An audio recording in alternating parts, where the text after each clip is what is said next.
666. Wanted to share this report. It came out this week from the World Bank on the truly staggering annual costs of pollution in the Middle East. Air pollution alone costs the MENA region $141 billion a year. That's 2% of economic output.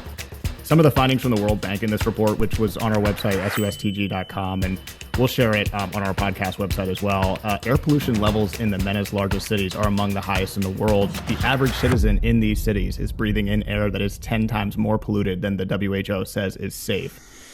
It causes 270,000 deaths a year, and the average MENA resident is sick at least 60 days in his or her lifetime due to exposure to elevated air pollution levels. So wow. The report sort of discusses different types of pollution, their impact on the economy, and then also society.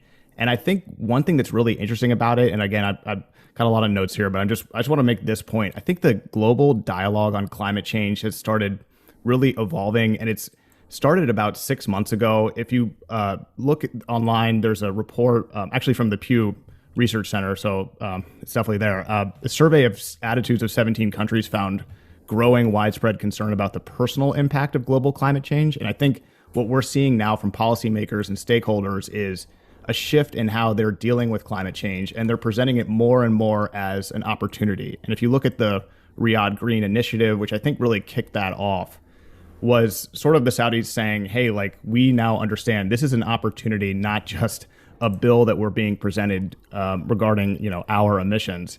So I think rhetoric is changing on climate change. And I think the way that policymakers, stakeholders are approaching the problem is saying, look, there's really economic opportunity here. What this report does is sort of highlight the costs of not doing anything on the annual economy. So the World Bank report says, it recommends tackling air pollution, marine plastic pollution, coastal erosion, and emphasizes the 4 I's: inform stakeholders, provide incentives, strengthen institutions, and investment abatement options.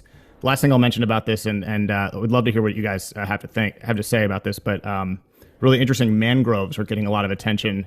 Richard Adams-Szyminski mentioned it to us, a former president of CAPSARC, about the use of mangroves along coastal seas, and I think the Saudis are doing that along the Red Sea.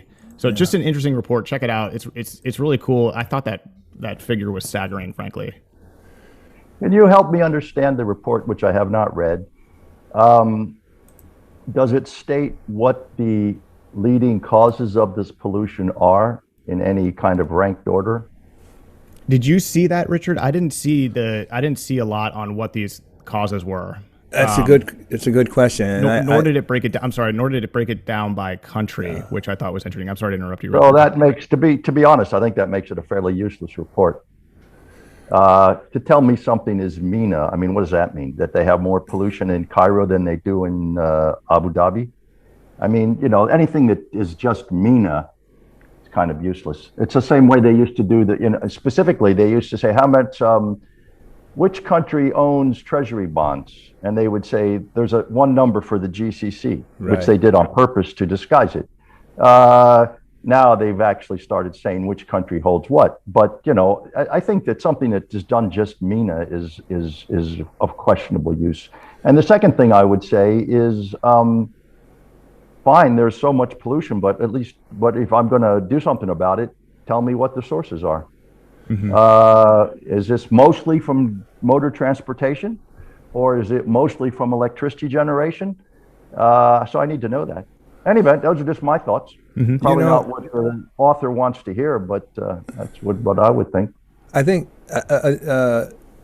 2 thoughts. One, based off of Lucian's, actually, David, let me start with you. That MENA distinction is important because as we're seeing, especially with things like the COVID pandemic and in the region within itself, you really have to disaggregate it because increasingly it is becoming haves and have-nots. And absolutely. And so the MENA region, which, as you say, is not instructive in terms of understanding. There's probably no geographic region in the world where the disparity between, Cairo again and Abu Dhabi, I mean, that's a huge distinction. I mean, and I can't think of any two cities in Europe that are that far apart, or even really in Asia or Africa. And just you. So it's a damaging way to look at it, I think. Mm-hmm. Yeah, but Lucian. I think Lucian. Sorry, go ahead. Go ahead. No, I was just going to say I don't mean to be critical of. No. I'm not being critical of Lucian. I think it's an interesting report to look at. But I'm being critical of the authors of the report. The idea of looking at that number is interesting. I just think that they could have done a better job. Well, I think it speaks to one of the elements to going in a discussion of an intelligent discussion of the global energy conversion, because certainly at times the pro alternative energy, renewable energy, clean energy, so it's presented as if you can just flip a switch, and you can't. And the residue of pollution in these lesser developed countries, emerging markets, I mean, that's a byproduct of not being able to address the sources. They don't have the funds or the means or the technology or the political willpower to address the sources of these pollution. And Prince Abdulaziz bin Salman, the Ministry of Energy in Saudi Arabia, had an interview with Time recently where he pointed this out. And he said, look, 3 billion people lack any meaningful energy source, any clean energy just for cooking. These people use biomass, everything to burn, including cutting trees, just to get through the day. They expose themselves to all sorts of hazards, including sickness and even death, and of course generate enormous amounts of air pollution. So, understanding this is part and parcel, I think, to the fact that this, managing your air pollution and your emissions from many countries, it's impossible to be at the top of the list, because first you have to feed your family.